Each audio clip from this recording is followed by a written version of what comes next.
Yenda. Hanzi yako ndichoiurayira baba babuzi wangu vainora vairi urikuzvinzwa ndamuudza ngaabve mumambi Hanzi yangu kana vabva hataona kutora machira eiko machira evana machira ani wakatora machira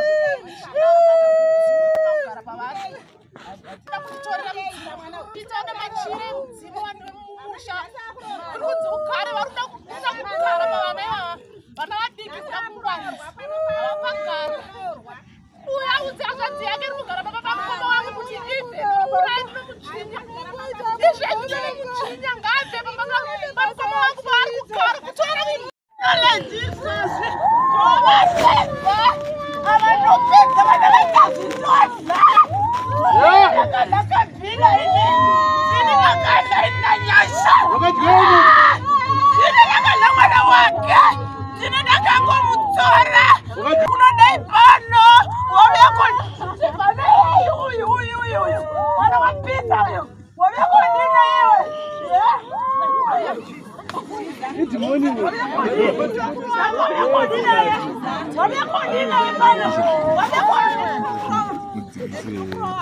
wavekodina iwe ukuda kupedza mose iye wacho ndozvinoda kuinda kuindia here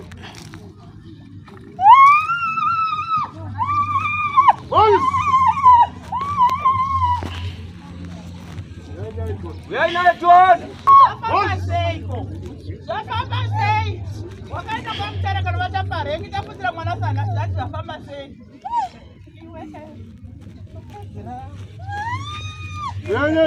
Uyai naye. Anani yeyo. Uyai tuone. Asire mtu wao. Udana tuone sisi ndiani Mutai. ndiani wewe Mutai. ndiani ndazva mnabvonzitsa ndodzinyasha namaifadzai Iyo zviro zvangu. Wona wabuda manje waunyari. pane mwana uyu ndiani iwe Ndiani pa mwana wangu. ukudai pane mwana wangu uri kudai ibva Ekuita sei. shiti utabve ubve pane mwana wangu ubve ndiani iwe Mamhepo ekuita sei. Yona ndakatumwa na Jehovha. ndiani wewe Nekutaura nezvidhoma nezvikwambo nevanhu. Zvitoma. Nezvikwambo ndakunzwa Unoraya neiko? saka ari kutadza kudya chiba Unoraya nei? chika ari kutadza kudya Muroyi chaiwo kunonzi muroyi ari kutadza kudya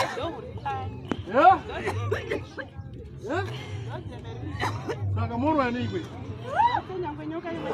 anoda kungwarisa uyu wakawisa tsika mutandamusha mukauya mukavhiringidzwa zvino kundifumura munyika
Baba,